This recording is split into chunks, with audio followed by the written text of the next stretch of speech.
नमस्कार साथियों, जलको स्टडी चैनल पर आपका हार्दिक स्वागत है। हम पढ़ रहे थे राजस्थान कला संस्कृति के अंतर्गत संत संप्रदाय को। राजस्थान में संत संप्रदाय भाग फर्स्ट अपलोड कर दिया गया है। भाग सेकंड आज हमारा रहेगा, संत संप्रदाय से रिलेटेड भाग सेकंड रहेगा। और मैं आपको ये भी बता दूं कि कक्षा 10th में आरबीएससी की बुक चलती है राजस्थान का इतिहास एवं कला संस्कृति, और इस बुक में जो महत्वपूर्ण फैक्ट हैं उनको भी हम साथ में इंक्लूड करते हुए चल रहे हैं। यदि आप राजस्थान में अध्यापक भर्ती परीक्षा, रीट, पटवार, RS, Rajasthan police, video exam, LDC आदि तमाम भर्ती परीक्षाओं की तैयारी कर रहे हैं तो आज का वीडियो आपके लिए बेहद खास होने वाला है। लेकिन आप सबसे पहले भाग फर्स्ट पर विजिट करें, फिर भाग सेकंड आप देखें, और वीडियो अच्छा लगे तो लाइक शेयर सब्सक्राइब करना ना भूलें। करते हैं आगे के टॉपिक को स्टार्ट। संत संप्रदाय भाग फर्स्ट अपलोड कर दिया गया है। भाग सेकंड आज हम स्टार्ट करेंगे। तो संत निम्बारक यानी निम्बारकाचार्य या निम्बारक संप्रदाय तक वीडियो अपलोड कर दिया गया है। और आज हम जो टॉपिक पढ़ेंगे वो पढ़ेंगे गौड़ीय संप्रदाय। संत संप्रदाय में आज हमारा टॉपिक रहेगा गौड़ीय संप्रदाय। देखो, गौड़ीय संप्रदाय एक सगुण संप्रदाय है भाई। तो पहली बात तो आपको यही ध्यान में रखना है कि गौड़ीय संप्रदाय निर्गुण है या सगुण है। तो सगुण संप्रदाय है गौड़ीय संप्रदाय। गौड़ीय संप्रदाय के प्रवर्तक चैतन्य महाप्रभु थे। बहुत बार क्वेश्चन पूछा गया है, गौड़ीय संप्रदाय के प्रवर्तक कौन थे? चैतन्य महाप्रभु। और चैतन्य महाप्रभु का जन्म नंदिया बंगाल में हुआ था। कहाँ हुआ था? नंदिया बंगाल में हुआ था। गौड़ीय संप्रदाय का जो दर्शन है वो क्या है? अचिंत्य अचिंत्य भेदा भेद, अचिंत्य भेदा भेदवाद, ये गौड़ीय संप्रदाय का दर्शन है भाई। आमेर के इम्पोर्टेंट फैक्ट देखो क्या है। आमेर के राजा थे मानसिंह प्रथम। मानसिंह प्रथम गौड़ीय संप्रदाय से प्रभावित होकर वृंदावन में गोविंद देव जी मंदिर का निर्माण करवाया था। किसने? राजा मानसिंह प्रथम ने, जो कि आमेर के राजा थे।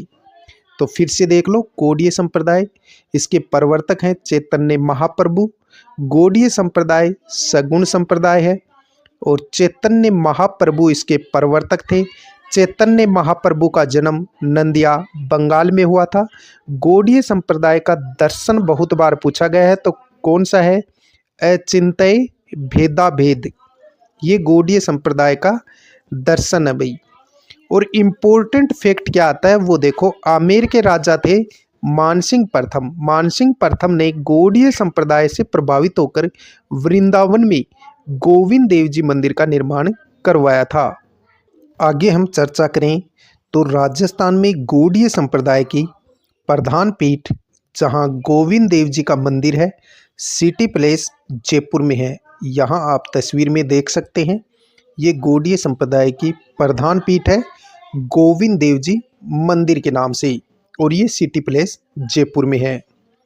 इस मंदिर का निर्माण सवाई जयसिंह ने करवाया था। तो याद रखना है भाई, राजस्थान में गौड़ीय संप्रदाय की प्रधान पीठ कहाँ है? तो गोविंद देव जी मंदिर सिटी प्लेस जयपुर में है। और इस मंदिर का निर्माण किसने करवाया था? क्वेश्चन बहुत बार पूछा गया है, गौड़ीय संप्रदाय की प्रधान पीठ कहाँ है? तो गोविंद देव जी मंदिर सिटी प्लेस जयपुर में है भाई। और गोविंद देव जी मंदिर का निर्माण किसने करवाया था? तो सवाई जयसिंह ने करवाया था। अब शायद याद हो गया होगा। आगे देखो, इसी संप्रदाय से संबंधित एक मंदिर और है, वो है मदन मोहन जी का मंदिर। और मदन मोहन जी का मंदिर कहाँ है? करौली में है, जो कि गौड़ीय संप्रदाय से संबंधित है। अब हम आगे चर्चा करें तो गौड़ीय संप्रदाय के बारे में, इन मंदिरों में राधा कृष्ण की युगल मूर्ति की पूजा होती है। किसमें? गौड़ीय संप्रदाय के जो प्रमुख मंदिर है कौन कौन से? गोविंद देव जी मंदिर और मदन मोहन जी मंदिर, जो कि करौली में है। इन मंदिरों में राधा कृष्ण की युगल मूर्ति की पूजा होती है। जयपुर के शासकों ने गोविंद देव जी को राजा व स्वयं को उनका दीवान माना है। तो जो जयपुर का जो कछवा वंश था उसमें जितने भी राजा हुए हैं उन्होंने गोविंद देव जी को राजा माना, यानी गोविंद देव जी को राजा माना और स्वयं को उनका दीवान माना है। एक बार फिर दिखा देता हूँ ताकि याद हो जाए। गौड़ीय संप्रदाय के बारे में एक बार फिर से देखेंगे। देखो, फिर से देख लो। गौड़ीय संप्रदाय सगुण संप्रदाय है। प्रवर्तक चैतन्य महाप्रभु थे। चैतन्य महाप्रभु का जन्म नंदिया बंगाल में हुआ था। गौड़ीय संप्रदाय का जो दर्शन है वो क्या है? अचिंत्य भेदाभेद है। आमेर के राजा मानसिंह प्रथम ने गौड़ीय संप्रदाय से प्रभावित होकर वृंदावन में गोविंद देव जी मंदिर बनवाया था। किसने? आमेर के राजा थे मानसिंह, इन्होंने बनवाया था। और कहाँ बनवाया था? वृंदावन में। फिर गोविंद देव जी का मंदिर किसने बनवाया था? सिटी प्लेस जयपुर में बनवाया था। किसने बनवाया था? तो सवाई जयसिंह ने बनवाया था। राजस्थान में गौड़ीय संप्रदाय की प्रमुख पीठ गोविंद देव जी का मंदिर है जो सिटी प्लेस जयपुर में है। और इस गोविंद देव जी मंदिर का निर्माण करवाया था सवाई जयसिंह ने करवाया था। और गोविंद देव जी का जो मंदिर है ये कहाँ है? सिटी प्लेस जयपुर में है। मदन मोहन जी का मंदिर करौली में है। और ये मदन मोहन जी जो मंदिर है करौली में, ये भी गौड़ीय संप्रदाय से संबंधित है भाई। गौड़ीय संप्रदाय में मंदिरों में राधा कृष्ण की युगल मूर्ति की पूजा होती है भाई। जयपुर के शासकों ने गोविंद देव जी को राजा माना व स्वयं को उनका दीवान माना है। अब हम पढ़ेंगे दादू पंथ। दादू पंथ राजस्थान का कबीर, ये हैं दादू दयाल जी, संत दादू दयाल जी, जैसा कि आप चित्र में देख पा रहे हैं। अब हम देखेंगे अपन ने पढ़ा सगुण संप्रदाय, अब पढ़ेंगे हम निर्गुण संप्रदाय। दादू पंथ, संत दादू जी जो थे ये निर्गुण थे भाई। संत दादू जी क्या थे? निर्गुण थे। तो दादू संप्रदाय निर्गुण संप्रदाय था। दादू पंथ के प्रवर्तक कौन थे? स्वयं दादू दयाल जी थे। अब हम पढ़ेंगे दादू दयाल जी का जन्म। दादू दयाल जी का जन्म 1544 को अहमदाबाद गुजरात में हुआ था। बहुत बार पूछा गया है संत दादू दयाल के गुरु का क्या नाम था? तो वृंदानंद जी था भाई, वृंदानंद जी या बुड्ढन जी। ये संत दादू दयाल जी के गुरु थे वृंदानंद जी या बुड्ढन जी। तो फिर से देख लो, दादू पंथ निर्गुण संप्रदाय है। प्रवर्तक कौन थे? दादू दयाल जी थे। दादू दयाल का जन्म 1544 में अहमदाबाद गुजरात में हुआ था। दादू जी के गुरु का नाम था वृंदानंद जी या बुड्ढन जी। दादू जी के उपदेश ढूंढाड़ी भाषा में है। ये क्वेश्चन रीट में आ चुका है। संत दादू दयाल के उपदेश किस भाषा में है? तो ढूंढाड़ी भाषा में है भाई। अगला फैक्ट आता है मिर्जा राजा मानसिंह के समय हिंदी मिश्रित सधुकड़ी भाषा में दादू जीरी वाणी, दादू जीरा दुआ लिखा था। किसने? दादू दयाल ने। मिर्जा राजा मानसिंह के समय हिंदी मिश्रित सधुकड़ी भाषा में संत दादू दयाल ने दादू जीरी वाणी और दादू जीरा दुआ लिखा था। किसने? दादू दयाल जी ने। लेकिन यदि आपको पूछा जाए संत दादू दयाल के उपदेशों की भाषा क्या थी? तो ढूंढाड़ी थी। कौन सी थी? ढूंढाड़ी। अब महत्वपूर्ण मैं आपको बात बताऊं तो इनके प्रमुख ग्रंथों पर आप नजर डालेंगे। संत दादू दयाल के प्रमुख ग्रंथ कौन कौन से हैं? संत गुणसागर, नामवाला और काया बेली। ये बहुत बार पूछा गया है। काया बेली किस संत का ग्रंथ है या किस संत के उपदेश हैं? तो याद रखना है संत गुणसागर, नामवाला और काया बेली। संत गुणसागर, नामवाला और काया बेली किसके प्रमुख ग्रंथ हैं? तो दादू दयाल जी के प्रमुख ग्रंथ हैं। अगला फैक्ट आता है संत दादू दयाल जी ने सर्वप्रथम आमेर में सांबर नामक स्थान पर 1568 ईस्वी में उपदेश दिए थे। तो ये क्वेश्चन बहुत बार पूछा गया है। संत दादू दयाल जी ने सर्वप्रथम उपदेश कहाँ दिया था? तो सांबर में दिया था भाई। कहाँ दिया था? सांबर में दिया था। कब दिया था? 1568 में दिया था। बढ़ते हैं आगे। आगे हम पढ़ते हैं दादू दयाल जी के बारे में। तो देखो, भगवंत दास जी ने दादू दयाल जी की भेंट 1585 में फतेहपुर सीकरी उत्तर प्रदेश में अकबर से करवाई थी। किसने? भगवंत दास ने। भगवंत दास ने दादू दयाल की भेंट, दादू दयाल जी की भेंट 1585 में किससे करवाई थी? अकबर से करवाई थी। कहाँ करवाई थी? तो फतेहपुर सीकरी करवाई थी। फतेहपुर सीकरी उत्तर प्रदेश में है। इस बात को आप ध्यान में रखेंगे। संत दादू दयाल की प्रथम मुलाकात अकबर से कब और कहाँ हुई थी? तो 1585 को हुई थी। भगवंत दास ने करवाई थी। कहाँ करवाई थी? तो फतेहपुर सीकरी उत्तर प्रदेश में करवाई थी भाई। अगला महत्वपूर्ण फैक्ट आता है, दादू दयाल जी साबरमती नदी अहमदाबाद में लोधी राम जी को बहते हुए मिले। यानी कि ऐसा भी सुनने को आता है, ये एक किंवदंती है कि दादू दयाल जी हैं, वो साबरमती नदी है जो अहमदाबाद में बहती है, उसमें लोधी राम जी को संत दादू दयाल जी बहते हुए पानी में मिले थे। ये एक किंवदंती है भाई। दादू दयाल जी को राजस्थान का कबीर कहा जाता है। ये बहुत बार पूछा जा चुका है। राजस्थान का कबीर किस संत को कहा जाता है? तो संत दादू दयाल जी को कहा जाता है। संत दादू दयाल जी का महत्वपूर्ण स्टेटमेंट है, वो क्या है? देखो, ईश्वर एक है जिसके दरबार में हिंदू मुसलमान का कोई भेदभाव नहीं है।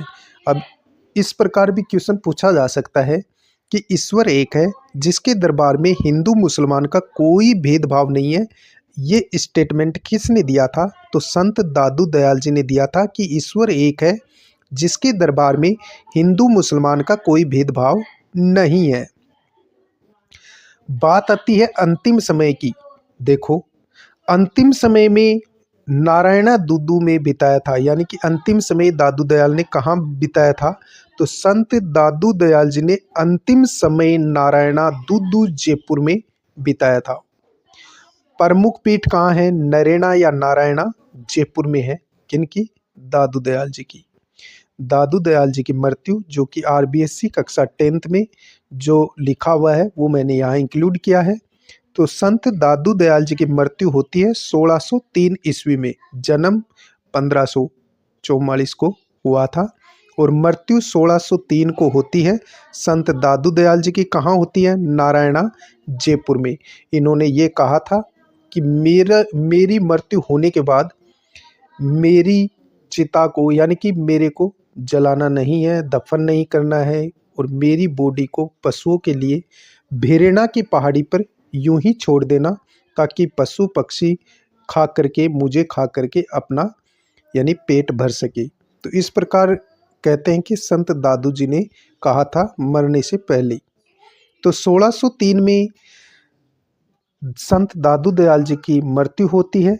कहाँ? नारायणा जयपुर में, जहाँ दादू खोल स्थित है। उस स्थान को किस नाम से जाना जाता है? दादू खोल।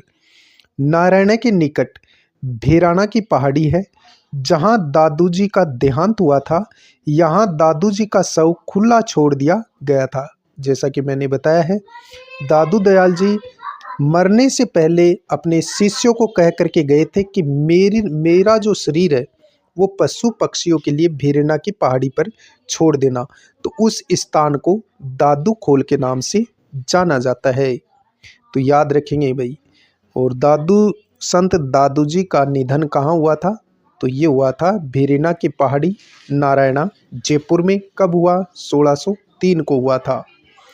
आगे हम पढ़ते हैं। तो दादू पंथी मरने के बाद, देखो, जो इस पंथ को मानते हैं, दादू पंथी मरने के बाद शव को जंगल में पशु पक्षियों के लिए खुला छोड़ देते हैं। ये विवाह नहीं करते, बल्कि लड़कों को गोद लेकर शिष्य बनाते हैं। कौन से? यानी दादू पंथी। दादू पंथी मरने के बाद जो शव होता है वो जंगलों में पशु पक्षियों के लिए छोड़ दिया जाता है, और ये विवाह नहीं करते, लड़कों को गोद लेकर के शिष्य बनाने की परंपरा है भाई। दादू पंथ में सत्संग क्या कहलाते हैं? तो अलख दरीबा कहलाते हैं। दादू पंथी जो सत्संग है वो क्या कहलाते हैं? अलख दरीबा कहलाता है। दादू पंथ में सत्संग क्या कहलाता है? तो अलख दरीबा कहलाता है। दादू जी ने निपक्ष आंदोलन चलाया था। ये क्वेश्चन पूछा गया है भाई। संत दादू दयाल के सत्संग स्थल को क्या कहते हैं? तो अलख दरीबा कहते हैं। संत दादू जी ने कौन सा आंदोलन चलाया था? तो निपक्ष आंदोलन चलाया था। निपक्ष आंदोलन चलाया था भाई। इसको आप ढंग से देख लेना। संत दादू दयाल के सत्संग स्थल को अलख दरीबा कहते हैं और दादू जी ने निपक्ष आंदोलन चलाया था। दादू पंथी सत्य राम कह करके अभिवादन करते हैं। जब दादू पंथी आपस में मिलते हैं तब ये एक दूसरे को क्या कहते हैं? सत्य राम कह करके संबोधित करते हैं। दादू दयाल की रचनाओं का संग्रह उनके दो शिष्यों संत दास और जगन्नादास ने किया था। किसमें? हरडे वाणी में। तो ये पुस्तक भी पूछी जा चुकी है भाई कि दादू दयाल की रचनाओं का संग्रह किस पुस्तक में किया गया है? तो हरडे वाणी में किया है। किसने किया था? तो संत दास और जगन्नादास ने किया था भाई। फिर से देखो यहाँ से, सत्संग स्थल अलख दरीबा कहलाते हैं। दादू जी ने निपक्ष आंदोलन चलाया था। दादू जी दादू पंथी सत्य राम कहकर अभिवादन करते हैं। संत दादू दयाल की रचनाओं का संग्रह उनके दो शिष्यों ने किया था। कौन कौन थे वो दो शिष्य? संत दास और जगन्नादास ने हरडे वाणी नाम से किया था। अगला फैक्ट आता है, दादू दयाल जी के 152 शिष्य थे। कितने शिष्य थे? 152 शिष्य थे। पहली बात तो इस पुस्तक को आप ध्यान में रखेंगे क्योंकि यहाँ से क्वेश्चन पूछा गया है। संत दादू दयाल की रचनाओं का संग्रह किस पुस्तक में है? तो हरडे वाणी में है। हरडे वाणी के लेखक कौन है? तो संत दादू दयाल जी के दो शिष्य थे, संत दास और जगन्नादास। संत दादू दयाल जी के 152 शिष्य थे। कुल कितने शिष्य थे? 152, जिसमें 52 प्रमुख शिष्यों को दादू पंथ के 52 स्तंभ कहलाते हैं। यानी इसमें 52 शिष्य ऐसे थे जिनको दादू पंथ में 52 स्तंभ भी कहा जाता है। दादू जी की मृत्यु के बाद दादू पंथ की 5 शाखाएं बनी थी भाई। दादू जी की मृत्यु के बाद दादू पंथ में कितनी शाखाएं बनी? 5 शाखाएं बनी थी। पहली शाखा है खालसा। पहली कौन सी है? खालसा। देखो खालसा के बारे में। खालसा जो शाखा थी इसके प्रवर्तक कौन थे? गरीबदास जी थे। और ये गरीबदास जी संत दादू दयाल जी के पुत्र थे भाई। दादू पंथ के उत्तराधिकारी व दादू जी के पुत्र थे। कौन? गरीबदास जी।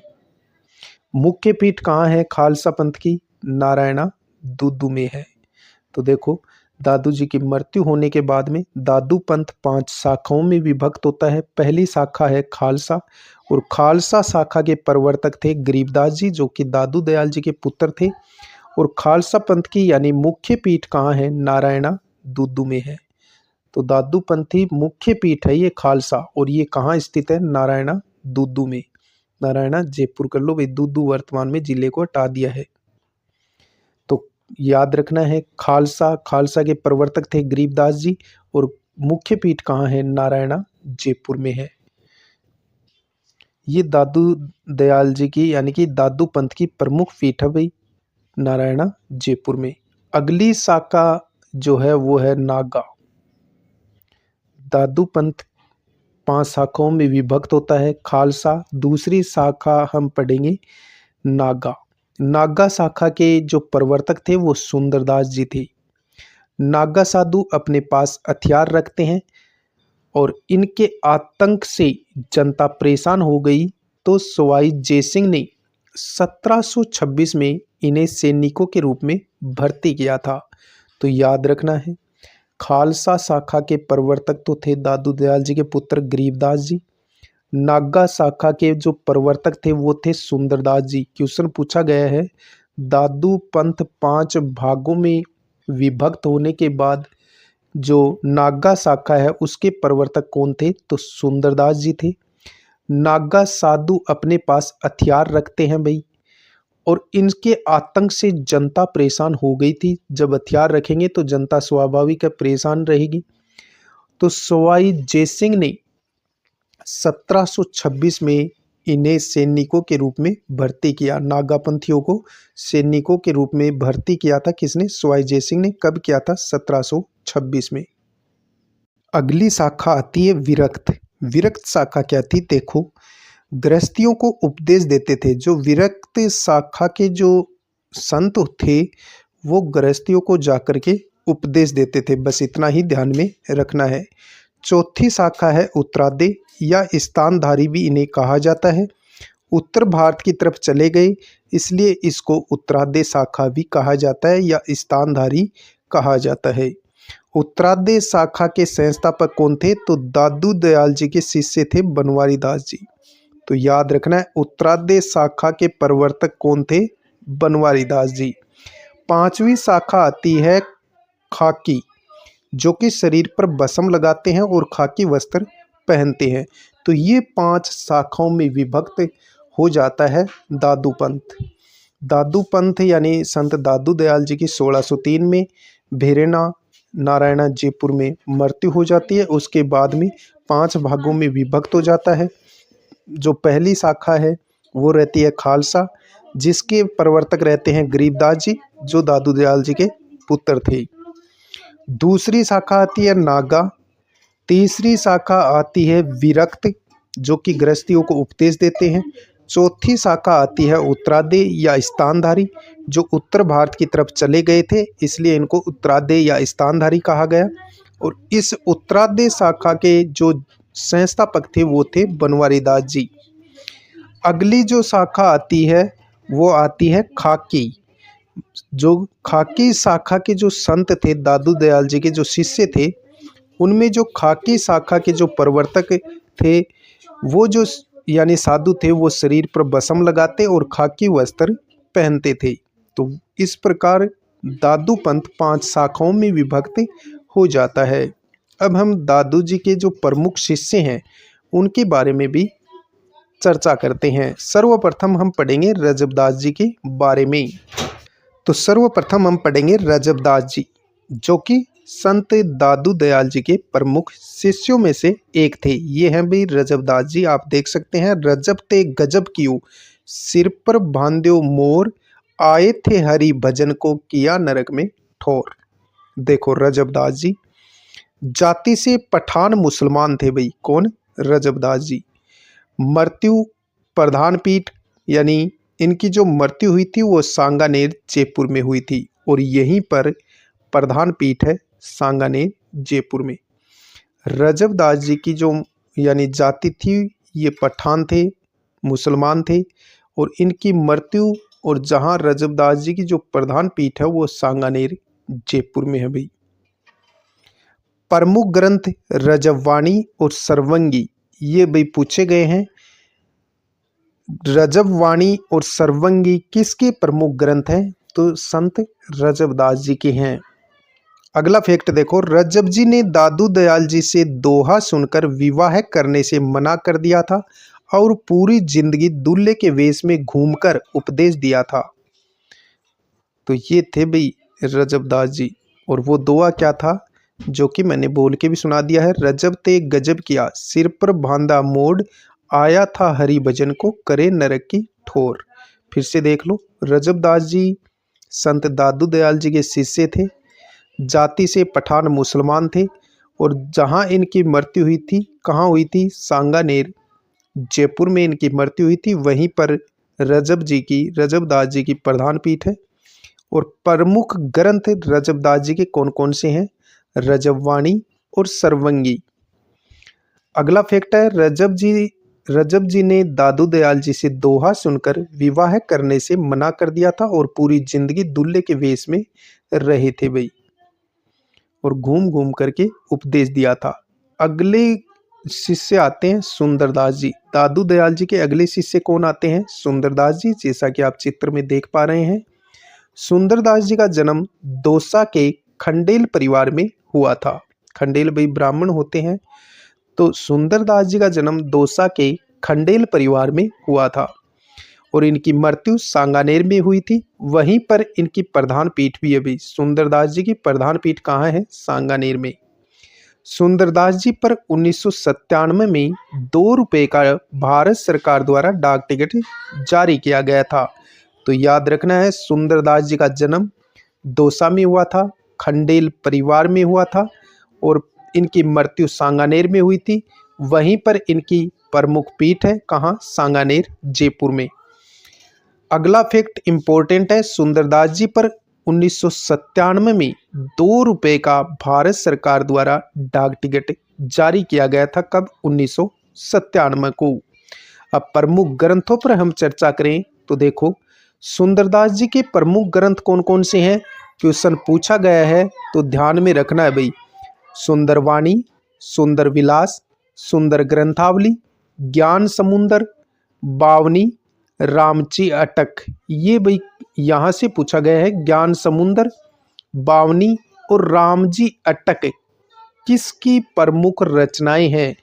तो ये सुंदरदास जी की प्रमुख रचनाएं हैं। एक बार फिर से देख लो, सुंदरवाणी, सुंदर विलास, सुंदर ग्रंथावली, ज्ञान समुंदर, बावनी, रामची अटक। रामची अटक, ज्ञान समुंदर, बावनी, रामची अटक, ये प्रमुख रचनाएं हैं किसकी? संत सुंदरदास की।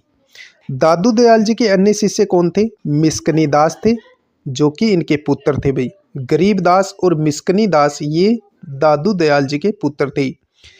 गरीबदास बड़े थे, मिस्कनी दास छोटे पुत्र थे भाई। फिर बखनाथ जी, संतदास जी, जगन्नाथ जी, माधोदास जी और बालिन जी, ये दादू दयाल जी के अन्य शिष्य थे। कौन कौन? मिस्कनी दास, बखनाथ जी, संतदास जी, जगन्नाथ जी, माधोदास और बालिन जी। अब क्वेश्चन कैसे पूछा गया वो मैं आपको बता देता हूँ। बखनाथ जी, संतदास जी, जगन्नाथ जी, माधोदास, बालिन जी किसके प्रमुख शिष्य थे? तो संत दादू दयाल जी के प्रमुख शिष्य थे। एक बार फिर से देख लो सुंदरदास जी के बारे में, जो कि दादू दयाल जी के शिष्य थे। सुंदरदास जी जन्म होता है दौसा में, खंडेल परिवार में हुआ था और इनकी मृत्यु सांगानेर में हुई थी। सांगानेर में ही सुंदरदास जी की प्रमुख पीठ है। सुंदरदास जी पर 1997 में 2 रुपए का भारत सरकार द्वारा डाक टिकट जारी किया गया। अब सुंदरदास जी के प्रमुख ग्रंथों पर हम चर्चा करें तो प्रमुख ग्रंथ इनके कौन कौन से हैं? सुंदरवाणी, सुंदर विलास, सुंदर ग्रंथावली, ज्ञान समुंदर, बावनी, रामची अटक, ये प्रमुख रचनाएं हैं। दादू दयाल जी के अन्य शिष्य कौन थे? मिस्कनी दास, बखनाथ जी, संतदास जी, जगन्नाथ जी, माधोदास और बालिन जी, ये दादू दयाल जी के अन्य शिष्य थे। अब हम पढ़ेंगे विश्नोई संप्रदाय। तो देखो भी, विश्नोई संप्रदाय निर्गुण संप्रदाय है। सर्वप्रथम तो आपको ये भी पता होना चाहिए जो विश्नोई संप्रदाय है वो क्या है? निर्गुण संप्रदाय है भाई। ये है संत जाम्बोजी। विश्नोई संप्रदाय के प्रवर्तक कौन थे? जाम्बोजी थे। और जाम्बोजी का जन्म पिपासर नागौर में होता है। कब होता है? तो 1451 को होता है। कब होता है? 1451 को हुआ था भाई, कृष्ण जन्माष्टमी पर हुआ था। विश्नोई संप्रदाय निर्गुण संप्रदाय है। विश्नोई संप्रदाय के प्रवर्तक बहुत बार पूछे गए हैं, तो कौन है? जाम्बोजी हैं या जम्बेश्वर जी हैं। जाम्बोजी का मूल नाम था धनराज, ये क्वेश्चन भी पूछा गया है। संत जाम्बोजी का बचपन का नाम क्या था? तो धनराज था।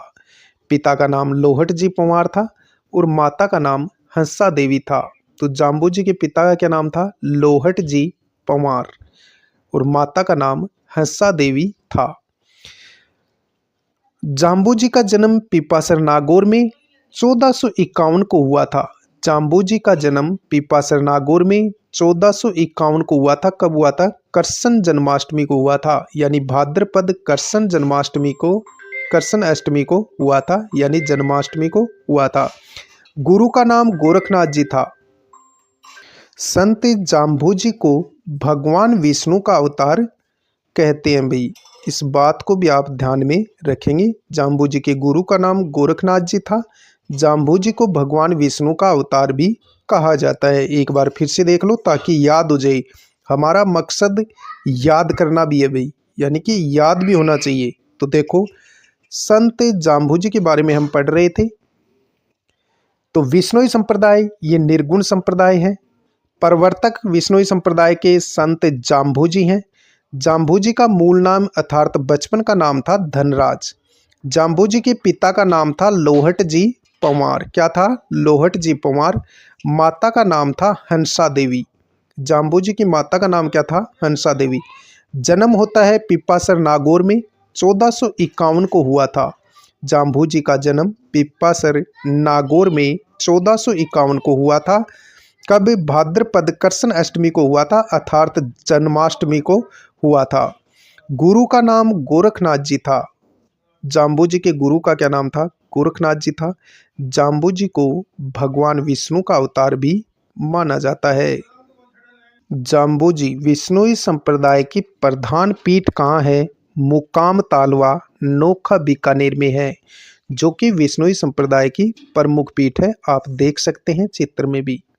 तो मुकाम तालवा कहाँ है? नोखा बीकानेर में है, जो कि विष्णोई संप्रदाय की प्रमुख पीठ है भाई।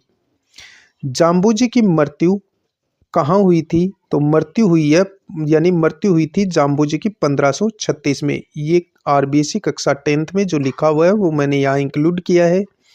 तो जाम्बू संत जाम्बू की मृत्यु 1536 को हुई थी। कहाँ? लालासर गांव बीकानेर में हुई थी। कहाँ हुई थी? लालासर गांव बीकानेर में हुई थी। तथा समाधिस्थ तालवा गांव में किया गया था। तालवा नोखा बीकानेर में इनको समाधिस्थ किया था और उस स्थान को मुकाम कहते हैं। इस महत्वपूर्ण फैक्ट को आप ध्यान से देखेंगे। संत जाम्बू की मृत्यु 1536 को हुई थी। कहाँ हुई थी? लालासर गांव में। फिर इनके शरीर को कहाँ लाया जाता है? तो तालवा नोखा बीकानेर में, और तालवा गांव में इनको समाधिस्थ किया गया और वो स्थान क्या कहलाता है? मुकाम कहलाता है। जाम्बू की मृत्यु समाधि स्थल ये मैंने आपको बताई दी। 1536 को लालासर गांव बीकानेर में इनकी मृत्यु होती है। इनके शरीर को तालवा गांव जो कि नोखा बीकानेर में है वहाँ इनको समाधिस्थ किया गया और वो स्थान मुकाम कहलाता है। मेला लगता है फाल्गुन अमावस्या को और आश्विन अमावस्या को। तो संत जाम्बू यानी यहाँ मुकाम तालवा में संत जाम्बू विष्णोई संप्रदाय का मेला लगता है फाल्गुन अमावस्या और आश्विन अमावस्या को। तो याद रखना है, फाल्गुन अमावस्या और आश्विन अमावस्या को मेले लगते हैं भाई। संभ्राथल धोरा ये क्या है? ये देखो, संभ्राथल धोरा कहाँ स्थित है? बीकानेर में। यहाँ जाम्बू ने 1485 में विष्णोई संप्रदाय का प्रतिपादन किया था, यानी विष्णोई संप्रदाय की स्थापना की थी 1485 में संभ्राथल धोरा बीकानेर में। कब की? तो 1485 में की थी। किसने? संत जाम्बू ने विष्णोई संप्रदाय का प्रतिपादन किया था 1485 में संभ्राथल धोरा बीकानेर में। वह अपने अनुयायियों को 20+9 यानी 29 उपदेश दिए, जो कि विष्णोई कहलाए थे।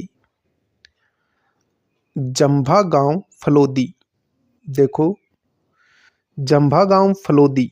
जाम्बू के कहने पर जैसलमेर शासक जेत सिंह ने यहाँ तालाब बनवाया, जो विष्णोइयों के लिए पुष्कर के समान है। फिर से देखो भाई, जंभा गांव कहाँ है? फलोदी में है। जाम्बू के कहने पर जैसलमेर के राजा थे कौन? जेत सिंह। जेत सिंह ने यहाँ तालाब बनवाया था, जो विष्णोइयों के लिए पुष्कर के समान है। तो जंभा गांव में है। और किसने बनवाया था तालाब? तो जेत सिंह ने बनवाया था। और ये जो तालाब है ये विष्णोई संप्रदाय के लिए पुष्कर है भाई, यानी विष्णोइयों के लिए पुष्कर के समान है। अन्य विष्णोई संप्रदाय के अन्य तीर्थ स्थल कौन कौन से हैं? तो रामड़ावास पिपाड़ जोधपुर में है और जांगुल बीकानेर। तो ये प्रमुख अन्य तीर्थ स्थल हैं। कौन कौन से? रामड़ावास जो कि पिपाड़ जोधपुर में है और जांगुल बीकानेर में है। ये विष्णोई संप्रदाय के अन्य प्रमुख तीर्थ स्थल हैं रामड़ावास, पिपाड़ जोधपुर, जांगुल, बीकानेर। जाम्बू जी का प्रवचन स्थल सांथरी कहलाता है। तो ये भी भाई पूछा जा सकता है सांथरी क्या है। तो जाम्बू जी का जो प्रवचन स्थल है उसको क्या कहते हैं, सांथरी कहते हैं। जाम्बू जी को विश्व में पर्यावरण आंदोलन के प्रथम प्रणेता कहा जाता है। यानी इन्होंने हरे वृक्षों को काटने के लिए मना किया था और साथ में पशु पक्षियों की हत्या थी उसको भी निषेध घोषित किया कि वे जीव जंतुओं को न मारा जाए। तो जाम्बू जी को विश्व में पर्यावरण आंदोलन के प्रथम प्रणेता कहा जाता है। इन्होंने हरे वृक्षों की कटाई ना करने और पशु हत्या नहीं करने को कहा था। और एक श्लोक भी आता है, सिर साठे रुक रहे तो भी सस्ता जान। ऐसा इन्होंने उपदेश दिया था जनता को कि सिर साटे रुक रहे, यदि सर कट भी जाए तो भी पेड़ को बचा लेते हैं तो भी सस्ता जान। तो भी ये आपके लिए यानी बहुत सस्ता है कि यदि आप अपना बलिदान देकर के एक पेड़ को भी बचाते हैं तो भी ये आपका यानी कि बहुत सस्ता कल्याण है। तो भाई पेड़ बचाना अत्यंत आवश्यक है, ऐसा जाम्बू जी का मानना था। और जाम्बू जी के जो उपदेश थे वो यही थे कि जीव जंतुओं की हत्या ना की जाए और पेड़ पौधों को यानी कि पेड़ पौधों की रक्षा की जाए, पेड़ पौधों को नहीं काटा जाए ताकि पर्यावरण है वो बचा रहे। तो आगे से यानी कि जो भी विद्यार्थी है वो जिंदगी में एक ना एक पेड़ जरूर लगाए भी, इससे बड़ा कोई धर्म नहीं है। तो पेड़ जरूर लगाना चाहिए। मंत्र देखो, विष्णु विष्णु तू भण रे प्राणी, यानी कि ये प्रमुख मंत्र है विष्णु संप्रदाय का कि हे प्राणी तू विष्णु जी का नाम जरूर ले।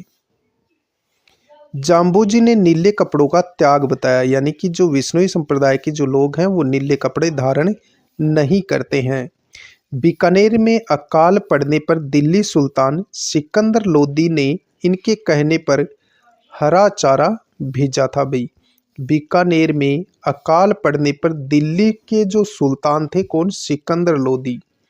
सिकंदर लोदी ने इनके कहने पर हरा चारा भेजा था। यानी जाम्बू जी ने कहा, जब बीकानेर में अकाल गिर गया था तो जाम्बू जी ने सिकंदर लोदी को कहा कि भाई पशुओं के लिए हरा चारा वो तो उपलब्ध कराओ। तो सिकंदर लोदी ने हरा चारा भिजवाया था भाई बीकानेर में जब अकाल पड़ा था। अब हम बात करेंगे प्रमुख ग्रंथों की। संत जाम्बू जी द्वारा लिखे गए प्रमुख ग्रंथ कौन कौन से हैं, यहाँ से क्वेश्चन बहुत बार पूछा गया है। तो ढंग से देखो भाई, जम्ब संहिता, जम सागर, इसमें 29 नियम है, 120 शब्द वाणियां हैं, किसमें, जम्ब सागर में।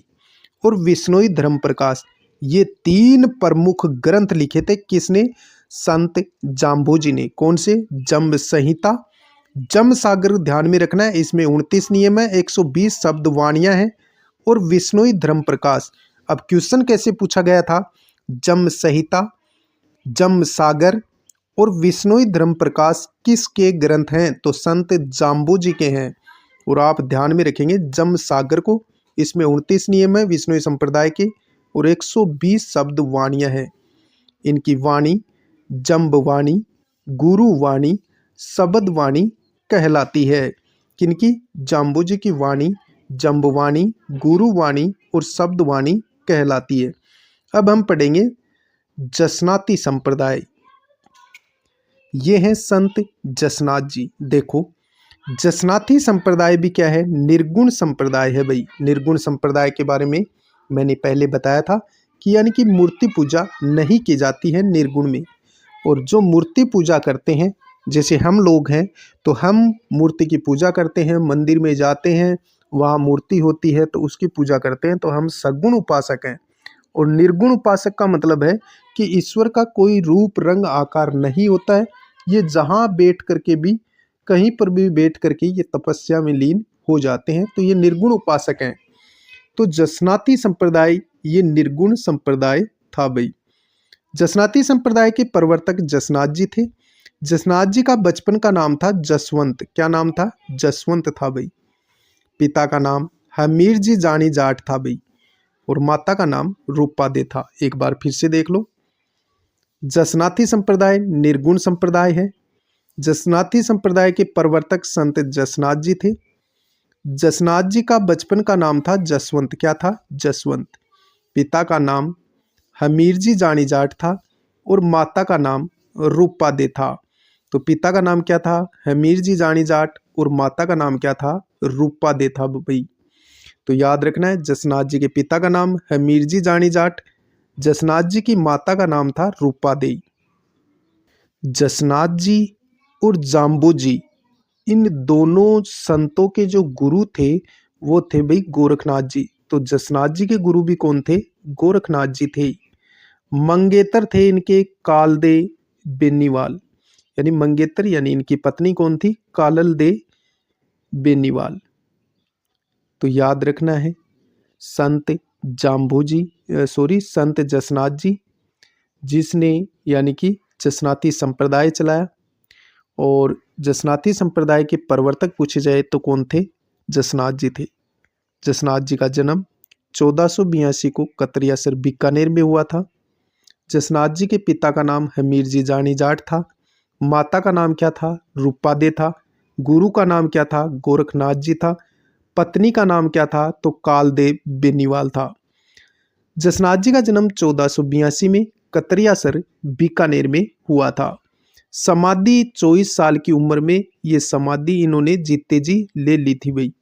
तो समाधि जिसे मुख्य केंद्र भी कहा जाता है, कहाँ है? कतरियासर बीकानेर। जसनाथ जी ने समाधि कहाँ ली? कतरियासर बीकानेर में ली थी, और वो ही मुख्य केंद्र है भाई। जसनाती संप्रदाय में 36 नियमों का पालन किया जाता है। 29 नियमों का पालन विष्णुई संप्रदाय में किया जाता है, और 36 नियमों का पालन, याद रखना है, जसनाती संप्रदाय में 36 नियमों का पालन किया जाता है। जसनाथ जी ने गोरखमालिया स्थान पर 12 वर्ष तक तपस्या की थी भाई। कितने वर्ष तक? तो 12 वर्ष तक तपस्या की थी गोरखमालिया स्थान पर। जसनाथ जी ने गोरखमालिया स्थान पर 12 वर्ष तक तपस्या की थी। बात आती है 1500 ईस्वी की। 1500 ईस्वी में जसनाथ जी व जाम्बू जी का मिलन हुआ था भाई, और ये कक्षा 10th की बुक में साफ साफ लिखा हुआ है। तो याद रखना है, समाधि जसनाथ जी की प्रमुख जो समाधि जिसे मुख्य केंद्र कहा जाता है, कहाँ है? कतरियासर बीकानेर में है। जसनाती संप्रदाय में 36 नियमों का पालन किया जाता है। जसनाथ जी ने गोरखमालिया स्थान पर 12 वर्ष तक कठोर तपस्या की थी, और 1500 ईस्वी में जसनाथ जी और जाम्बू जी का आपस में मिलन हुआ था भाई। 1506 ईस्वी में कतरियासर में जसनाथ जी ने समाधि ली थी, अर्थात 24 वर्ष की आयु में इन्होंने जीते जी समाधि ले ली थी। कब? 1506 में। कहाँ? कतरियासर बीकानेर में। अगला फैक्ट आता है, बीकानेर के राव लूणकरण इन्हीं के आशीर्वाद से राजा बने थे। राव लूणकरण ने राज्य के राजचिन्ह में जाल वृक्ष लगाया था। सिकंदर लोदी ने इनको कतरियासर की भूमि प्रदान की थी। फिर से देखो, ये महत्वपूर्ण फैक्ट है, यहाँ से देखो। बीकानेर के राव लूणकरण इन्हीं के आशीर्वाद से बीकानेर के राजा बने थे भाई। किन के आशीर्वाद से? संत जसनाथ जी के आशीर्वाद से लूणकरण जो कि बीकानेर के राजा बने थे। और किन के आशीर्वाद से? जसनाथ जी के आशीर्वाद से। वह लूणकरण ने राज्य के राजचिन्ह में जाल वृक्ष लगाया था। अगला फैक्ट आता है, सिकंदर लोदी ने कतरियासर में जसनाथ जी को भूमि प्रदान की थी। किसने? सिकंदर लोदी ने। अब 5 प्रमुख उपपीठ हैं भाई। जसनाती संप्रदाय में 5 प्रमुख उपपीठ हैं। यहाँ से भी क्वेश्चन पूछा गया है तो ढंग से देखना है भाई। पहली पीठ देखो, लिखमादेसर, ये बीकानेर में है, और इसके प्रवर्तक कौन है? तो हांसू जी है भाई।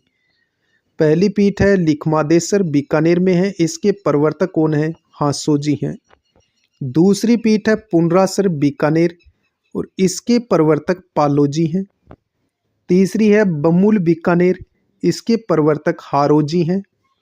चौथी है मालासर, बीकानेर, इसके प्रवर्तक टोडर जी हैं।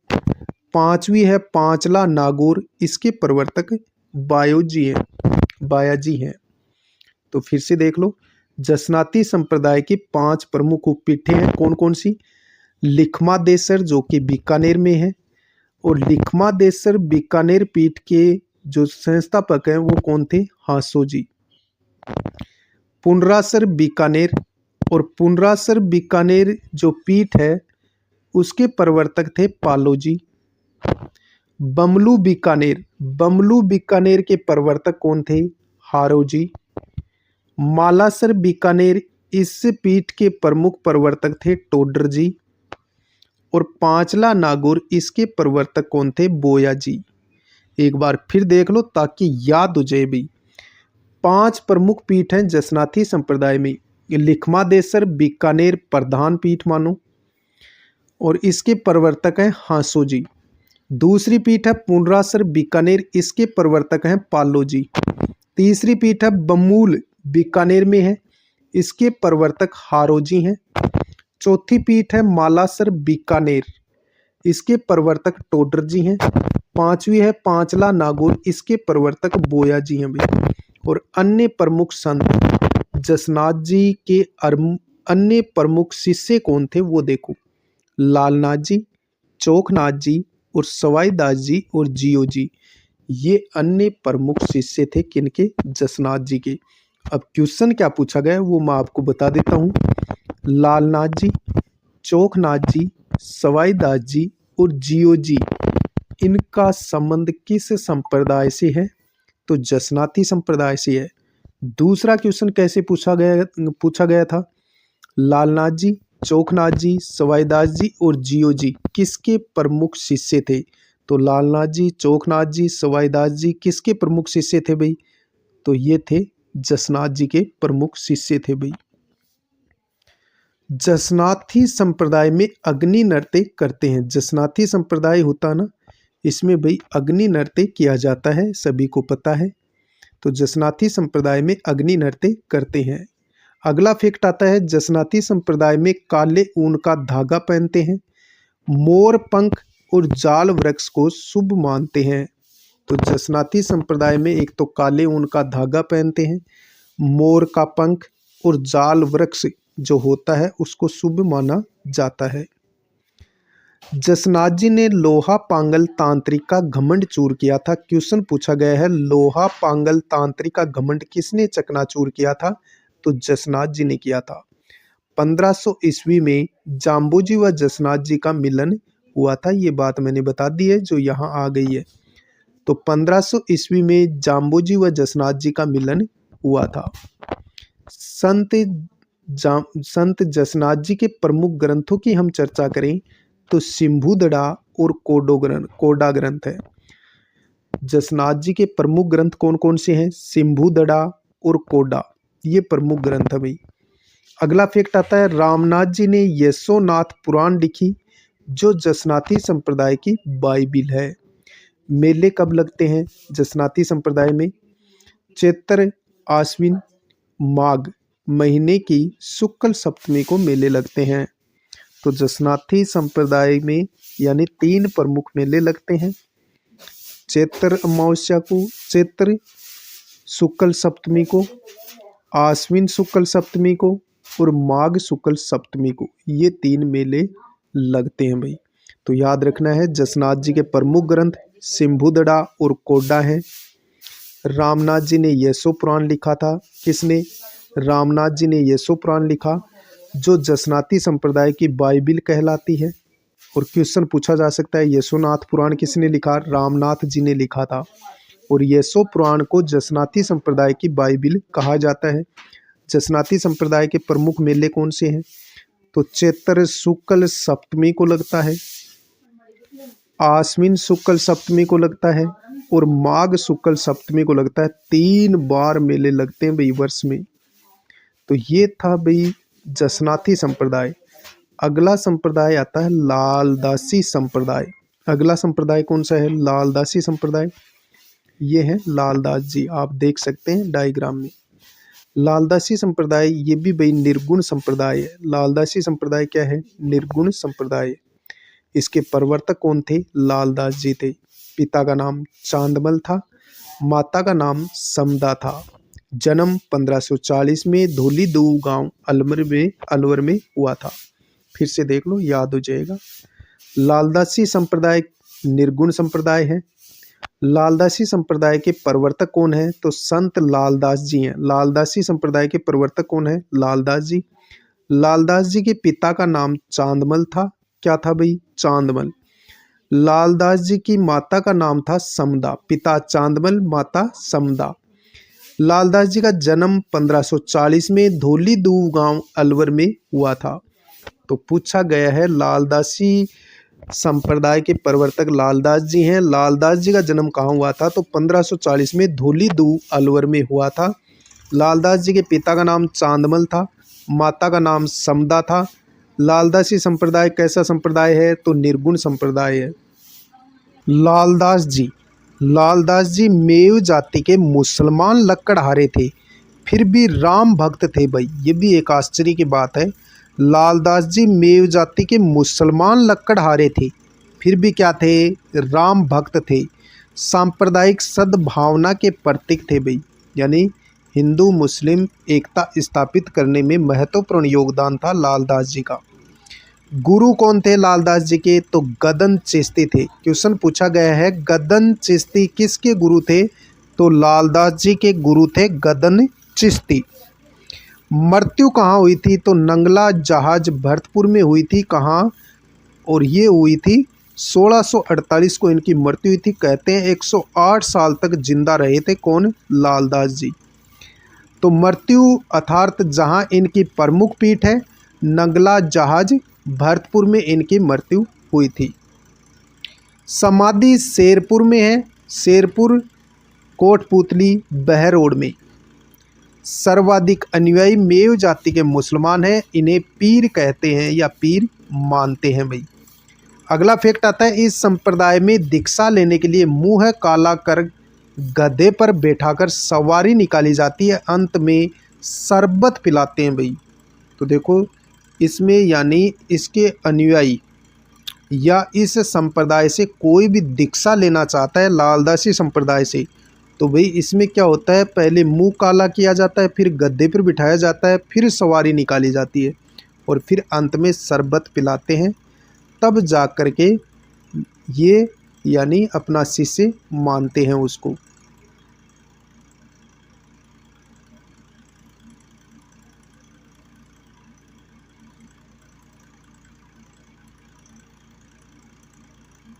आगे मैं बात करूं तो मेला लगता है इनका आश्विन एकादशी और माघ पूर्णिमा को मेला लगता है शेरपुर में। प्रमुख ग्रंथ लालदास जी की चेतावनी है भाई, ये इनका प्रमुख ग्रंथ है। एक बार फिर देख लो,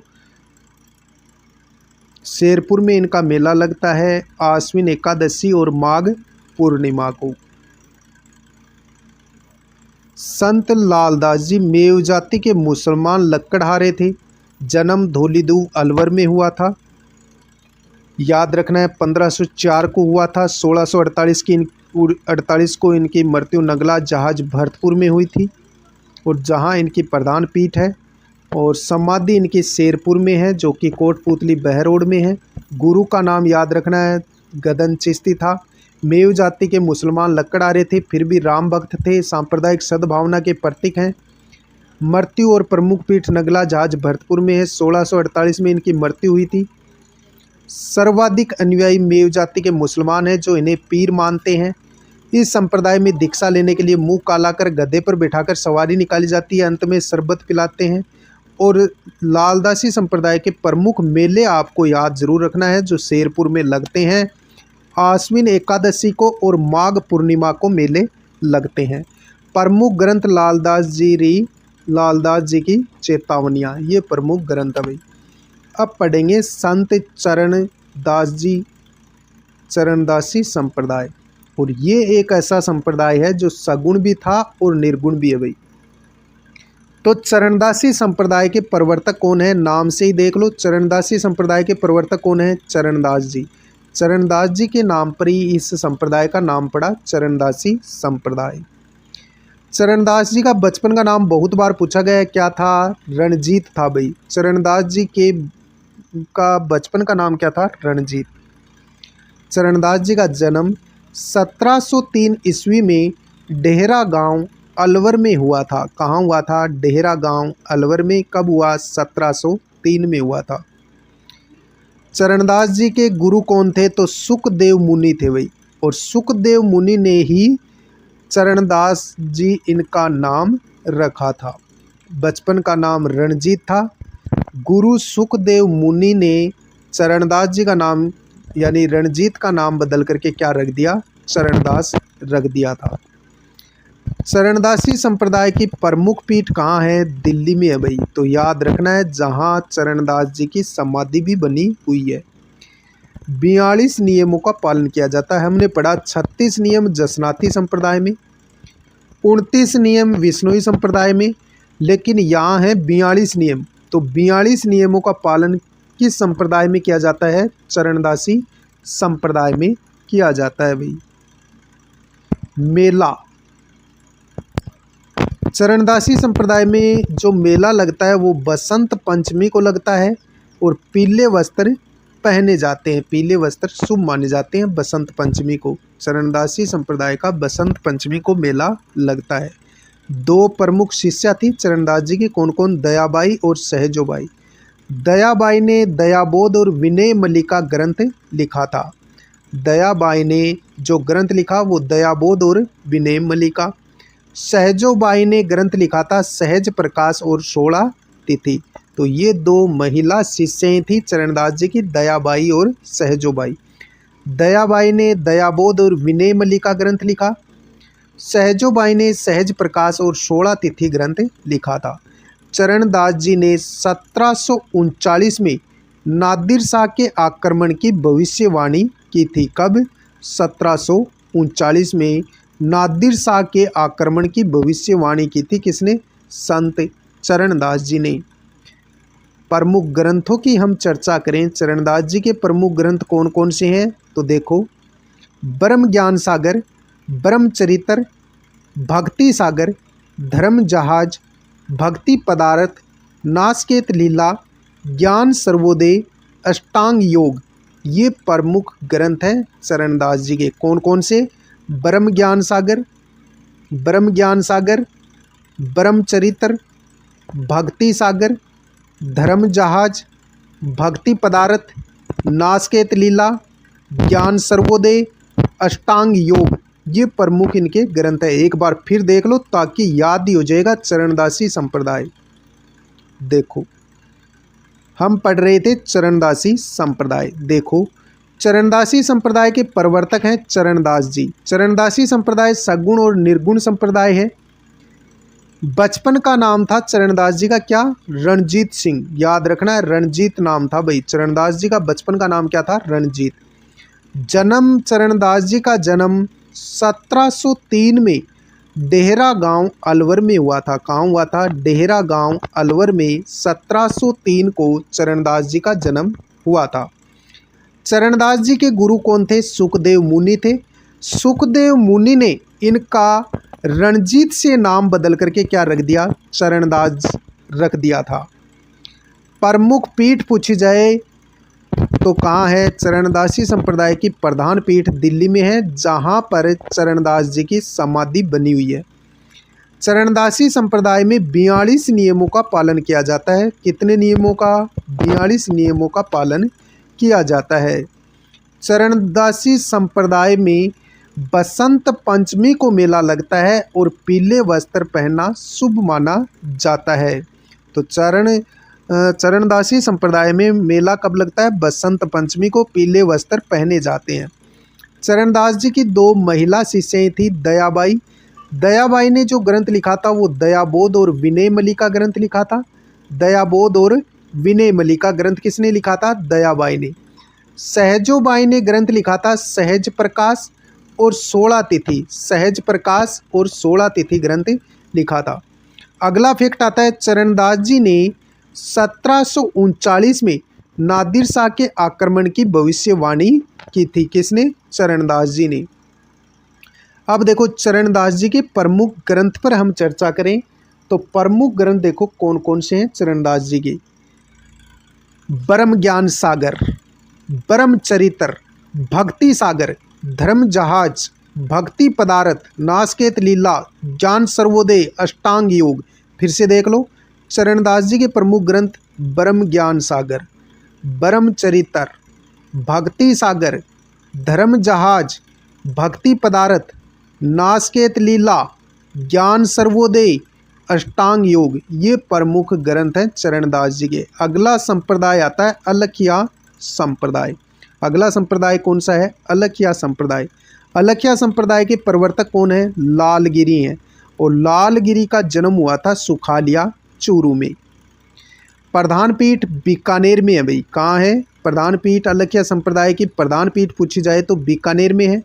और ग्रंथ अलख सतुति प्रकाश है। अलखिया संप्रदाय का जो प्रमुख ग्रंथ है वो अलख सतुति प्रकाश है। किसके द्वारा लिखा है? लालगिरी के द्वारा लिखा गया ग्रंथ है।